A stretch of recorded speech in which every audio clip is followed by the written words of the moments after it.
முதல் சுவாசத்தின் போதே அரசியல் காற்றை சுவாசிக்கும் வாய்ப்பு சிலருக்கு மட்டுமே கிடைப்பதுண்டு. அந்த சிலரில் இந்திரா காந்தி முக்கியமானவர். மோதிலால் நேருவின் பேத்தியாக, ஜவஹர்லால் நேருவின் மகளாக பிறந்துவிட்டு அரசியல் காற்றை அவ்வளவு சுலபமாக புறந்தள்ளிவிட முடியுமா என்ன? ஆம், 1917ஆம் ஆண்டு நவம்பர் 19ஆம் தேதியன்று ஜவஹர்லால் நேரு கமலா தம்பதிக்கு பெண் குழந்தை பிறந்தது. தாத்தா மோதிலாலுக்கு தன் தாயாரின் பெயரான இந்திராணியை பேத்திக்கும் சூட்ட வேண்டும் என்று விருப்பம். நேருவுக்கோ பிரியதர்ஷினி என்ற பெயரின் மீதே பிரியம். இரண்டையும் சேர்த்து இந்திரா பிரியதர்ஷினி என்ற பெயர் சூட்டப்பட்டது. துடிதுடிப்பும் பரபரப்புமாக வளர்ந்து கொண்டிருந்தார் இந்திரா. அப்போது நேருவின் வீட்டுக்கு காந்தி வருவார். காந்தி வருகிறார் என்றால் அவரை பின்பற்றி காங்கிரஸே வருகிறது என்றுதான் பொருள். அப்படி நேருவின் வீட்டுக்கு வரும் அத்தனை காங்கிரஸ் தலைவர்களுடனும் பழகும் வாய்ப்பு இந்திராவுக்கு கிடைத்தது. வெறுமனே பழகும் வாய்ப்பு மட்டுமல்ல, அவ்வப்போது போராட்டத்தில் பங்கேற்கும் வாய்ப்பும் இந்திராவிற்கு கிடைத்தது. அந்நிய துணிகள் எரிப்பு போராட்டத்தில் காங்கிரஸ் ஈடுபட்ட போது ஆனந்தபவன் வீட்டு மொட்டை மாடியில் தன்னுடைய வெளிநாட்டு ஆடையை தீக்கிரையாக்கினார் இந்திரா. 6 வயதில் பள்ளியில் சேர்க்கப்பட்ட இந்திரா செசிலியா என்கிற ஆங்கில பள்ளியில் படிப்பது நேருவுக்கு பிடிக்கவில்லை. ஆனால் மோதிலாலின் விருப்பம் அதுவே என்பதால் அந்த பள்ளியிலேயே படிப்பை தொடர்ந்தார். பிறகு பள்ளியிலிருந்து விடுவிக்கப்பட்ட இந்திராவிற்கு சில ஆசிரியர்கள் வீட்டுக்கு வந்து பாடம் சொல்லிக் கொடுத்தனர். இந்தி, ஆங்கிலம், உருது உள்ளிட்ட மொழிகளை இந்திரா கற்றுக்கொண்டது அதன் பிறகுதான். ஆங்கில கதைகளை கமலா நேரு வாசிக்க, அதற்கு நேரு மொழிப்புரை கொடுக்க, அதை கேட்டு கேட்டு வளர்ந்தவர் இந்திரா. சுதந்திர போராட்டத்தில் ஈடுபட்டிருந்த நேருவை அவ்வப்போது கைது செய்து நீண்ட நாட்களுக்கு சிறையில் முடக்கி விடுவது பிரிட்டிஷாரின் வழக்கம். அப்படி சிறையில் இருக்கும் போதெல்லாம் மகள் இந்திராவிற்கு கடிதம் எழுதுவார் நேரு. அந்த கடிதங்கள் எல்லாம் குசலம் விசாரிக்கும் சராசரி குடும்ப கடிதங்கள் அல்ல, உலக சரித்திரத்தை அறிமுகப்படுத்தும் அறிவு களஞ்சியங்கள். பின்னாளில் அந்த கடிதங்கள் தொகுக்கப்பட்டு உலக வரலாற்று காட்சிகள் என்ற தலைப்பில் புத்தகமாகவே வெளியானது. வீட்டு படிப்பு மட்டும் போதாது என்பதால் ரவீந்திரநாத் தாகூரால் நிறுவப்பட்ட சாந்திநிகேதன் என்ற புகழ்பெற்ற பள்ளியில் சேர்க்கப்பட்டார் இந்திரா. மிகச்சிறந்த கல்வியை புகட்டும் அந்த பள்ளியில் கடுமையான நெறிமுறைகள் பின்பற்றப்படும் என்று கேள்விப்பட்டிருந்தார் இந்திரா. ஆகவே சற்று அச்சத்துடனும் பிரமிப்புடனும் தான் அங்கு நுழைந்தார் இந்திரா. பாடங்களை படித்த அதே வேளையில் கலையின் மீதும் இந்திராவிற்கு ஆர்வம் இருந்தது. ஆகவே விஸ்வபாரதி என்கிற கலைப்பாடத்தையும் படித்தார் இந்திரா. கல்வி பயிலும் போதே இந்திராவிற்கு அரசியல் மீதும் ஆர்வம் வந்திருந்தது. அதில் ஒன்றும் ஆச்சரியமில்லை. அந்த ஆர்வத்தை வளர்த்தெடுக்க நேருவும் கமலாவும் முன்வந்ததுதான் இந்திராவிற்கு ஆச்சரியம். காங்கிரஸ் கட்சிக்கு சிறுவர் சிறுமிகளை உள்ளடக்கிய அமைப்பு ஒன்றை உருவாக்க வேண்டும் என்கிற எண்ணம் கமலா நேருவுக்கு வந்தது. அதை செயல்படுத்தும் பொறுப்பை விஷம்பர்நாத் பாண்டே என்பவர் ஏற்றுக்கொண்டார். வானர சேனை என்று செல்லமாக அழைக்கப்பட்ட அந்த அணியின் தலைவியாக இந்திரா தேர்ந்தெடுக்கப்பட்டார். அப்போது அவருக்கு வயது 13. பாப் கட்டிங் செய்யப்பட்ட தலையில் கதர்குள்ளாய் அணிந்து கொண்டு போராட்டங்களில் பங்கேற்பதை வழக்கமாக்கிக் கொண்டார் இந்திரா. நேருவை போலவே கமலா நேருவும் நேரடி அரசியலில் ஈடுபட்டிருந்தார். அப்போது அவருக்கு துடிதுடிப்பான இளைஞர் ஒருவர் அறிமுகமானார். அவர் பெயர் பெரோஸ் காந்தி. சுதந்திர போராட்டத்தில் பங்கெடுக்க வேண்டும் என்கிற விருப்பத்தை கமலாவிடம் சொன்னார் பெரோஸ். அதை ஏற்று பெரோஸை தனது சீடராக ஏற்றுக்கொண்டார் கமலா.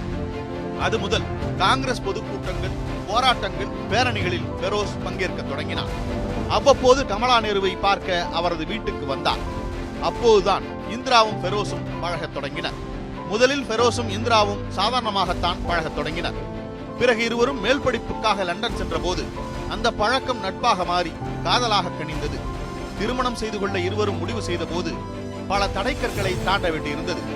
இங்கே தடைக்கற்களாக இருந்தவர்கள் நேருவும் காந்தியும் என்பது வியப்புக்குரியது.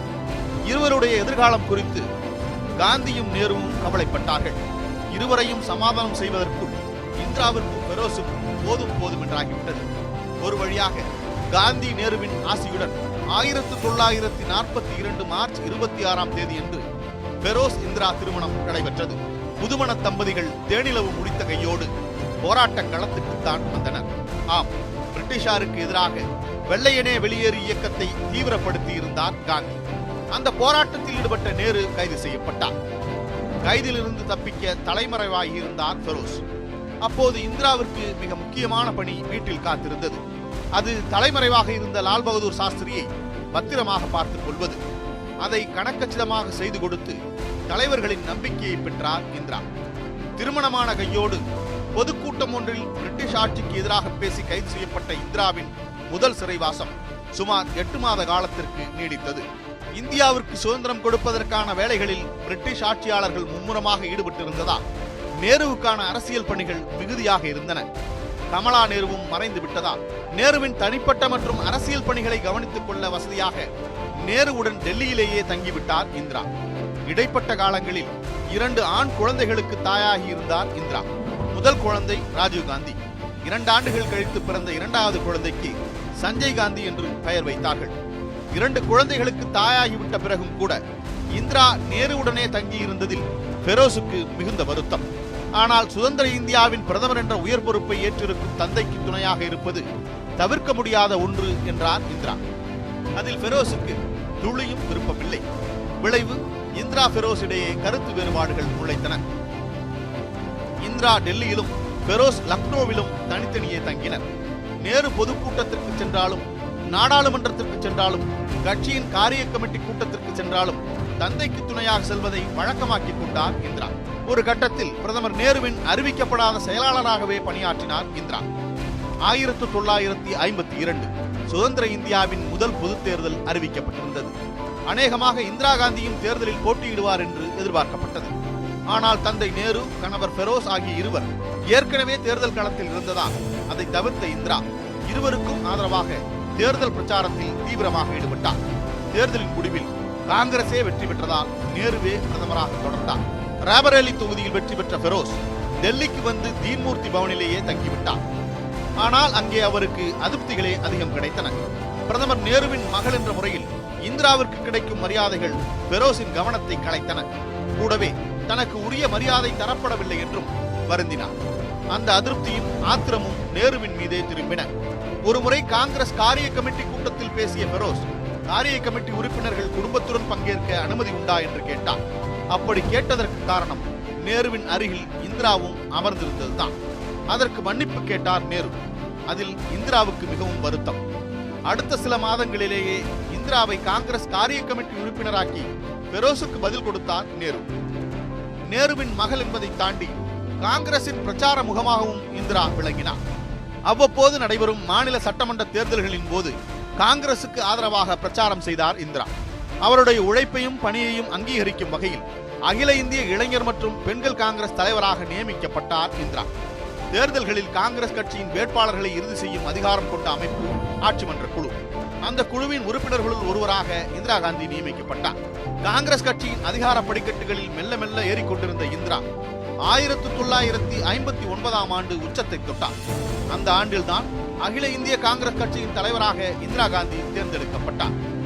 நேரு, காமராஜர், மொரார்ஜி, ஜெகஜீவன் ராம் உள்ளிட்ட பல தலைவர்கள் இருக்கும் போது வயதிலும் அனுபவத்திலும் மிகவும் இளையவரான இந்திரா தலைமை பதவிக்கு வந்தது மிகுந்த வியப்புடன் பார்க்கப்பட்டது. காங்கிரஸ் காரிய கமிட்டி உறுப்பினர் தொடங்கி காங்கிரஸ் கட்சியின் தலைவர் வரை இந்திரா முன்னேறி வந்த காலத்தில் கட்சியிலும் ஆட்சியிலும் தனிப்பெரும் அதிகார மையமாக இருந்தவர் நேரு என்பது குறிப்பிடத்தக்கது. இப்படி கட்சியின் உச்சத்தை தொட்ட இந்திரா காந்தி மிகவும் சர்ச்சைக்குள்ளானது கேரள ஆட்சி கலைப்பு விவகாரத்தில் தான். கேரள முதல்வர் EMS அரசை கலைக்க வேண்டும் என்கிற கோரிக்கையை அந்த மாநில காங்கிரஸ் கமிட்டி தொடர்ச்சியாக வலியுறுத்தியது. அதற்கு இந்திரா காந்தியின் பரிபூரண ஆதரவு இருந்தது. ஆட்சி கலைப்பில் நேருவுக்கு உடன்பாடில்லை என்றாலும் கடுமையான அழுத்தங்களை தொடர்ந்து EMS அரசு கலைக்கப்பட்டது.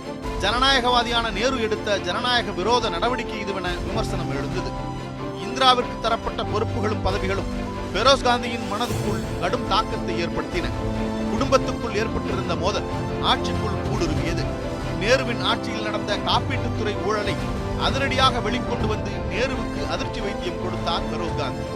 நிதியமைச்சர் TT கிருஷ்ணமாச்சாரி தான் சம்பந்தப்பட்ட துறைக்கு அமைச்சர் என்றாலும் பெரோஸின் தாக்குதல் நேருவின் மீதே இருந்தது. நேருவின் ஆட்சியின் மீது ஊழல் கரை படிந்தது. உடனடியாக விசாரணைக்கு உத்தரவிட்டார் நேரு. பிறகு அமைச்சர் TT கிருஷ்ணமாச்சாரி ராஜினாமா செய்தார்.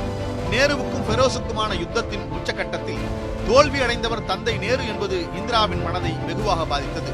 விளைவு கணவர் பெரோஸிடமிருந்து மெல்ல மெல்ல விலகத் தொடங்கினார். அவர்களுடைய அந்த பிரிவு 1960 செப்டம்பர் 7 அன்று நிரந்தரமாக மாறியது. ஆம், நெஞ்சுவலி காரணமாக பெரோஸ் காந்தி மரணமடைந்தார். இந்திரா காந்தி தன்னுடைய வாழ்க்கையில் சந்தித்த பேரதிர்ச்சிகளுள் பெரோஸின் மரணம் முக்கியமானது. அந்த அதிர்ச்சியையும் தாண்டி அரசியல் பணிகளில் ஆர்வம் செலுத்தினார் இந்திரா. குறிப்பாக பிரதமர் நேருவின் வெளிநாட்டு பயணங்களில் உடன் செல்வதை வழக்கமாக்கிக் கொண்டார். அதன் மூலம் உலக நாடுகளின் தலைவர்கள், ஆட்சியாளர்களுக்கு இந்திரா நன்கு அறிமுகமானார். இந்திய அரசியலை தாண்டி உலக அரசியலை உள்வாங்கியதற்கு நேருவுடன் செய்த உரையாடல்கள் மிக முக்கிய காரணம். ஆட்சியின் சூட்சுமங்களையும் அரசியலின் நுணுக்கங்களையும் கற்றுக்கொண்டிருந்த இந்திராவிற்கு மீண்டும் ஓர் அதிர்ச்சி வந்து சேர்ந்தது. ஆம், 1964 ஆண்டு மே 27ஆம் தேதியன்று பிரதமர் நேரு மரணமடைந்தார். அது இந்திராவுக்கு மட்டுமல்ல, ஒட்டுமொத்த இந்தியாவுக்குமான அதிர்ச்சி.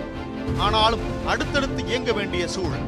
மறைந்த பிரதமர் நேருவின் இடத்திற்கு லால் பகதூர் சாஸ்திரியை கொண்டு வந்தார் அகில இந்திய காங்கிரஸ் கட்சியின் தலைவர் காமராஜர். நேருவின் குடும்பத்தைச் சேர்ந்த ஒருவரை அமைச்சரவையில் சேர்க்க விரும்பிய பிரதமர் சாஸ்திரி நேரே இந்திராவை சென்று சந்தித்து பேசினார். அமைச்சரவையில் இடம்பெற வேண்டும் என்று அழைப்பு விடுத்தார். முதலில் தயங்கிய இந்திரா பிறகு சம்மதித்தார். தகவல் மற்றும் ஒலிபரப்புத்துறை என்ற முக்கியத்துவம் வாய்ந்த துறை ஒதுக்கப்பட்டது. பிறகு மாநிலங்களவை உறுப்பினராக தேர்ந்தெடுக்கப்பட்டார். அமைச்சரவையில் இந்திரா காந்திக்கு போதுமான முக்கியத்துவம் கொடுத்ததோடு மட்டுமின்றி காமன்வெல்த் மாநாட்டில் கலந்து கொள்ள தன்னுடைய பிரதிநிதியாகவும் இந்திராவை அனுப்பி வைத்தார் பிரதமர் சாஸ்திரி. எல்லாம் சுமூகமாகவே சென்று கொண்டிருந்தது. ஆனால் வெளியுறவுத்துறை அமைச்சராக ஸ்வரன் சிங் நியமிக்கப்பட்டது இந்திராவுக்கு அதிருப்தியை கொடுத்தது. தனக்கு நெருக்கமான துறைக்கான அமைச்சரை தன்னிடம் சொல்லாமல் நியமித்ததில் இந்திராவிற்கு அதிருப்தி. அந்த நொடியில் இருவருக்கும் இடையே பனிப்போர் தொடங்கியது. அது பகிரங்க போராக மாறுவதற்கு தமிழகம் வழி அமைத்து கொடுத்தது. தமிழகம் என்றால் தமிழகத்தில் நடந்த மொழிப்போர். மத்திய அரசின் இந்தி திணிப்புக்கு எதிராக தமிழகத்தில் மாணவர்கள் மிகப்பெரிய அளவில் போராடி கொண்டிருந்தனர். மாநிலம் முழுக்க கலவரம். நிலைமை எல்லை மீறி கொண்டிருப்பதை அறிந்த இந்திரா உடனடியாக தமிழ்நாட்டிற்கு புறப்பட்டார். போராட்டக்காரர்களுடன் பேச்சுவார்த்தை நடத்தினார். மாநிலத்தில் அமைதி திரும்ப தன்னால் ஆன அனைத்து முயற்சிகளையும் எடுப்பதாக உறுதியளித்தார். இந்திராவின் தமிழக பயணம் பிரதமர் சாஸ்திரிக்கு அதிருப்தியை கொடுத்தது. தன்னை மீறி சென்று விட்டதாக வருத்தப்பட்டார். அந்த செய்தி இந்திராவின் கவனத்திற்கு சென்றது. கலவரத்தால் பாதிக்கப்படும் மக்களுக்கு ஆறுதல் சொல்ல போனது பிரதமரை மீறிய செயல் என்றால் அடிக்கடி ஆறுதல் சொல்ல போவேன் என்று பிரதமர் சாஸ்திரிக்கு எதிர்வினையாற்றினார் இந்திரா. பனிப்போர் அத்தோடு முடியவில்லை. பனிமழை பொழியும் காஷ்மீர் விவகாரத்திலும் தொடர்ந்தது. 1965ஆம் ஆண்டு ஆகஸ்ட் முதல் வாரத்தில் காஷ்மீருக்கு சுற்றுப்பயணம் சென்றார் இந்திரா. அந்த சமயத்தில் ஸ்ரீநகரில் பெரும் பதற்றம் உருவாகி இருந்தது. உடனடியாக டெல்லி திரும்புமாறு இந்திராவிடம் அதிகாரிகள் வற்புறுத்தினர். ஆனால் அதை மறுத்த இந்திரா கலவரம் முடியும் வரை காஷ்மீரிலேயே தங்கியிருந்து கலவரப் பகுதிக்கு நேரில் சென்று பார்வையிட்ட பிறகுதான் டெல்லி திரும்பினார். மிகவும் துணிச்சலான காரியம் என்று பத்திரிகைகள் இந்திராவை புகழ்ந்து தள்ளின. 1965ஆம் ஆண்டு நடந்த இந்திய பாகிஸ்தான் யுத்தத்திற்கு பிறகு இருதரப்பு அமைதி ஒப்பந்தத்தில் கையெழுத்திடுவதற்காக சோவியத் நாட்டின் தாஷ்கண்ட் நகருக்கு சென்றார் பிரதமர் சாஸ்திரி. தாஷ்கண்ட் பிரகடனம் கையெழுத்தான கையோடு அங்கேயே மரணமடைந்தார். மீண்டும் ஒரு பிரதமரை தேர்ந்தெடுக்க வேண்டிய நிர்பந்தம் உருவானது. நேரு மறைந்த போதே தான் பிரதமராக வேண்டுமென விரும்பினார் மொரார்ஜி தேசாய். ஆனால் காமராஜர் சாஸ்திரியை தேர்ந்தெடுத்திருந்தார். தற்போது சாஸ்திரிக்கு பதிலாக தன்னை தேர்ந்தெடுக்க கோரினார் மொரார்ஜி. ஆனால் காமராஜரின் மனதில் வேறொரு கணக்கு இருந்தது. சாஸ்திரியின் இடத்தை நிரப்புவது மட்டும் இப்போதைய நெருக்கடி அல்ல. நல்ல ஆட்சியாளராக, தேர்ந்த நிர்வாகியாக, எல்லோரையும் அரவணைத்து செல்பவராக இருக்க வேண்டும். குறிப்பாக அடுத்தடுத்து வரப்போகும் தேர்தல்களில் மக்களை கவர்ந்து வாக்குகளை திரட்டி தருகின்ற செல்வாக்கு நிரம்பிய தலைவராக இருக்க வேண்டும் என்பது காமராஜரின் கணக்கு. அதன்படி இந்திரா காந்தியை பிரதமராக்க விரும்பினார் காமராஜர். அதில் மொரார்ஜிக்கு விருப்பமில்லை. போட்டிக்கு தயார் என்றார் மொரார்ஜி. இருவருக்கும் இடையே போட்டி உருவானது. இறுதியில் காமராஜர் முன்னிறுத்திய இந்திரா காந்தி வெற்றி பெற்று இந்தியாவின் பிரதமராக தேர்ந்தெடுக்கப்பட்டார்.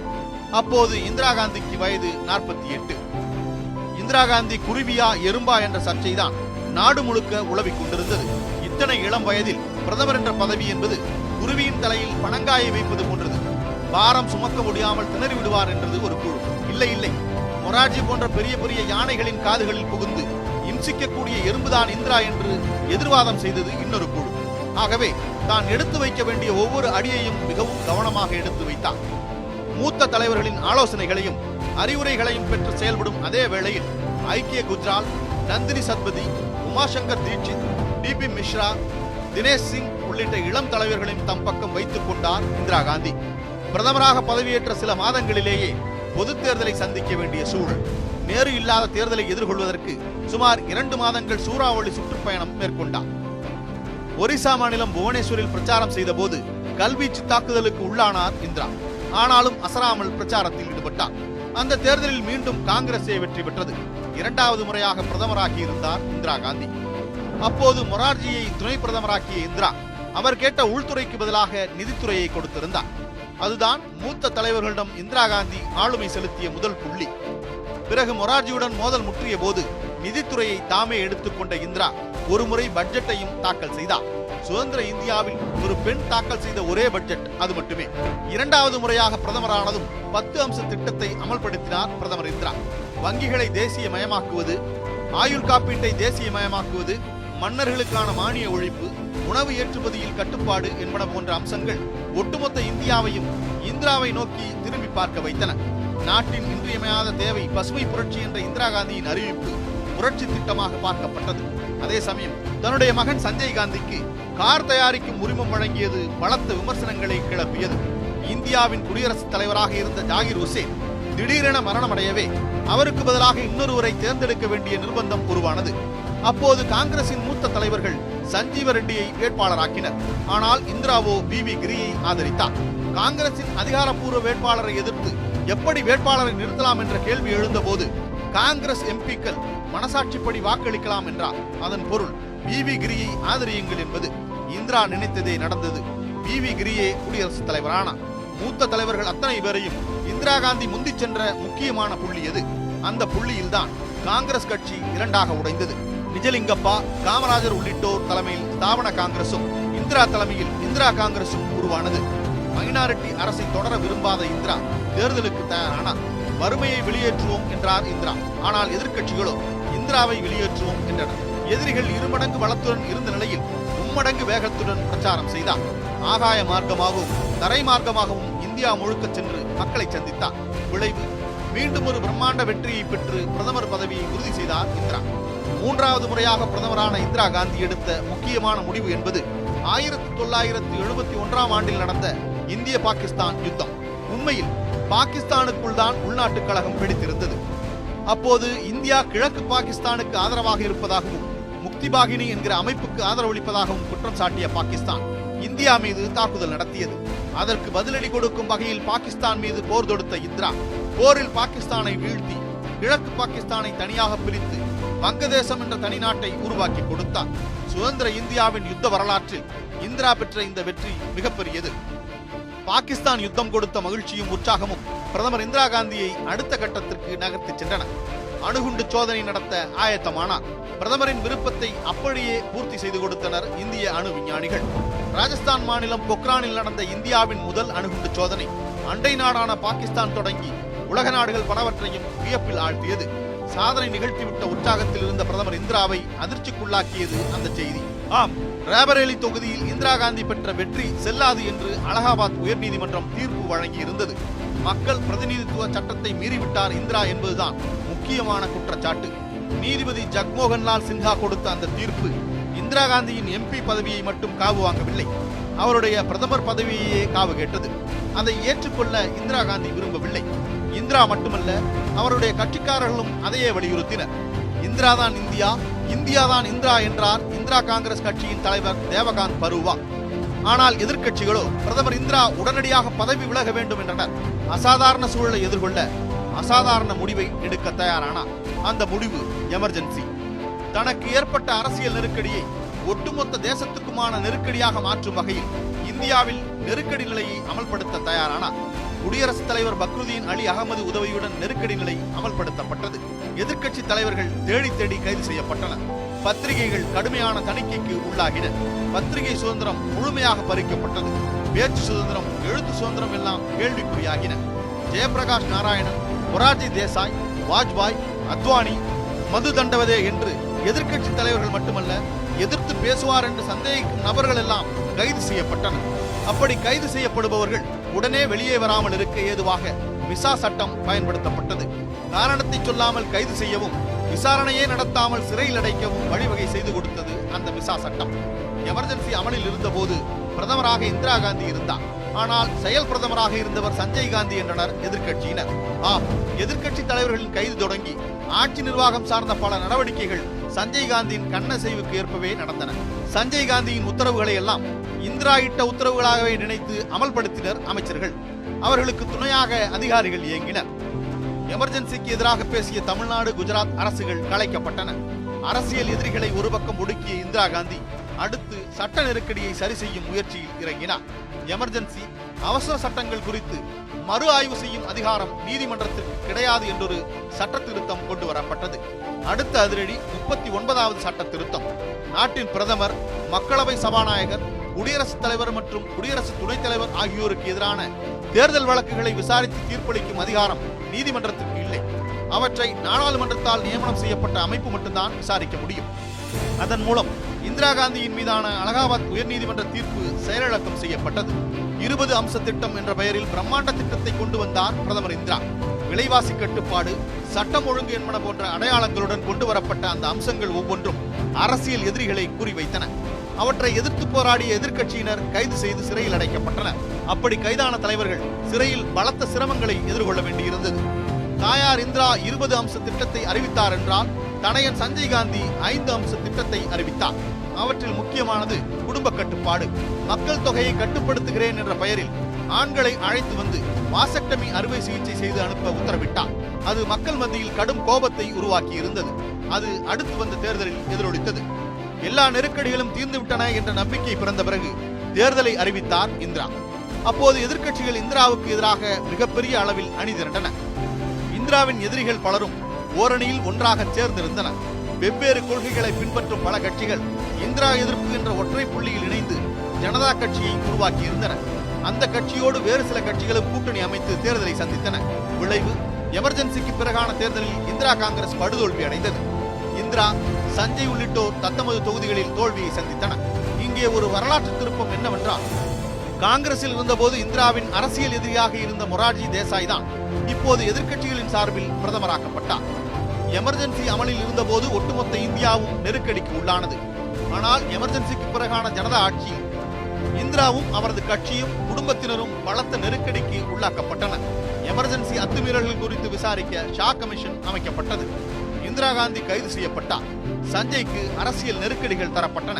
அரசியலிலிருந்து விலகி நின்ற ராஜீவுக்கு அலுவல் சார்ந்த நெருக்கடிகள் தரப்பட்டன. எல்லாவற்றையும் தாண்டி சிக்மகளூர் இடைத்தேர்தலில் போட்டியிட்டு வெற்றி பெற்று நாடாளுமன்றத்துக்குள் நுழைந்த போது இந்திராவை தகுதி நீக்கம் செய்து வெளியேற்றியது மொரார்ஜி அரசு.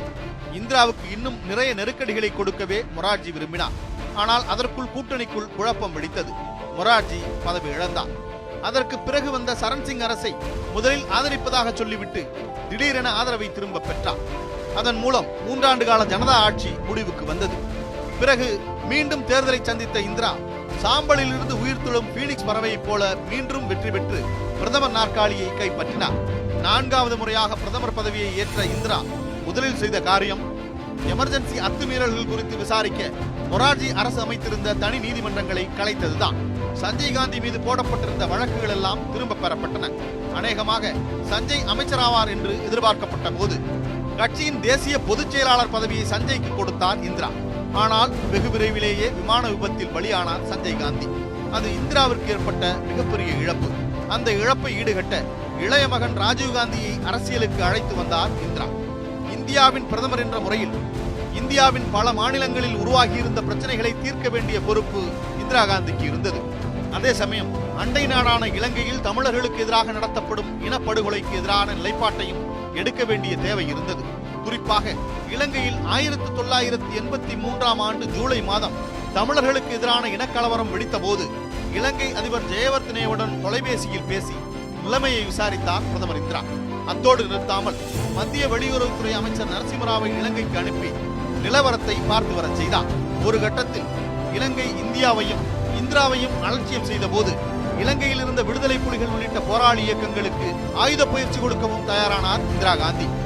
அண்டை நாட்டு பிரச்சனையில் ஆர்வம் செலுத்திக் கொண்டிருந்த சமயத்தில் உள்நாட்டு பிரச்சனை ஒன்று விஸ்வரூபம் எடுத்துக் கொண்டிருந்தது. அது காலிஸ்தான் பிரிவினை. சீக்கியர்களுக்கான தனிநாடாக காலிஸ்தானை உருவாக்கி தர வேண்டும் என்ற கோரிக்கையை வலியுறுத்தி செயல்பட்டுக் கொண்டிருந்தவர் ஜர்னேல் சிங் பிந்த்ரன்வாலே. சீக்கிய இளைஞர்கள் மத்தியில் செல்வாக்கு நிரம்பிய இவரை ஆரம்பத்தில் ஆதரித்து வளர்த்தவர் இந்திரா. பஞ்சாபில் தங்களுடைய அரசியல் எதிரியான அகாலி தளத்திற்கு சவால் விடுவதற்காகவே பிந்த்ரன்வாலேயை ஆதரித்தார் இந்திரா. பின்னர் அவர் இந்திராவின் கட்டுப்பாட்டில் இருந்து விலகிச் சென்று தீவிரவாதம், வன்முறை என்று இயங்கத் தொடங்கினார். 80களின் தொடக்கத்தில் அகாலி தளத்திற்கும் பிந்த்ரன்வாலே குழுவினருக்கும் இடையே அடிக்கடி மோதல் ஏற்பட்டது. ஒரு கட்டத்தில் தன்னுடைய உயிருக்கு பாதுகாப்பு தேடி சீக்கியர்களின் புனித தலமான அமிர்தசரஸ் பொற்கோவிலுக்குள் சென்று பதுங்கிக் கொண்டார் பிந்த்ரன்வாலே. அத்தோடு நிறுத்தாமல் கோயிலுக்குள் நுழைபவர்களை சுட்டுக் கொன்றனர். பொற்கோவிலுக்குள் வன்முறை மட்டுமன்றி பல்வேறு தகாத காரியங்கள் நடப்பதாகவும் செய்திகள் வெளியாகின. மத்திய மாநில அரசுகள் தரப்பில் எவ்வளவோ வற்புறுத்தியும் வலியுறுத்தியும் எச்சரித்தும் பிந்திரன்வாலே குழுவினர் பொற்கோவிலை விட்டு வெளியே வரவில்லை. ஆக இனியும் அமைதி காப்பதில் அர்த்தமில்லை என்று முடிவெடுத்த பிரதமர் இந்திரா ராணுவ நடவடிக்கைக்கு தயாரானார். அந்த நடவடிக்கைக்கு பெயர் ஆபரேஷன் ப்ளூ ஸ்டார். பொற்கோவிலுக்குள் ராணுவம் நுழைந்து எடுத்த நடவடிக்கையில் பிந்திரன்வாலே உள்ளிட்ட 500க்கும் அதிகமானோர் கொல்லப்பட்டனர். பொற்கோவில் மீட்கப்பட்டது. பிந்திரன்வாலேவும் அவரது குழுவினரும் செய்தது தவறுதான் என்றாலும் கோவிலுக்குள் ராணுவத்தை அனுப்பி அதன் புனிதத்தை கெடுத்து விட்டார் பிரதமர் இந்திரா என்றுதான் பெரும்பாலான சீக்கியர்கள் கருதினர். ஆகவே அவர்கள் இந்திரா மீது பழிவாங்கும் நடவடிக்கையில் ஈடுபடக்கூடும் என்று கணித்த பாதுகாப்பு அதிகாரிகள் இந்திராவுக்கு கூடுதல் பாதுகாப்பை வழங்க விரும்பினர். பிரதமர் இந்திராவின் பாதுகாப்பு பணிகளில் சீக்கியர்களை தவிர்க்க விரும்பினர். ஆனால் அதற்கு பிரதமர் இந்திரா விரும்பவில்லை. ஆனால் பாதுகாப்பு அதிகாரிகள் எது நடந்துவிடும் என்று அச்சப்பட்டார்களோ அது 1984 அக்டோபர் 31ஆம் தேதியன்று நடந்தேறியது. ஆம், பிரதமர் இந்திரா காந்தியின் பாதுகாவலர்களாக இருந்த பியான் சிங், சத்வந்த் சிங் என்கிற 2 சீக்கியர்கள் இந்திராவை சுட்டுக் கொன்றனர்.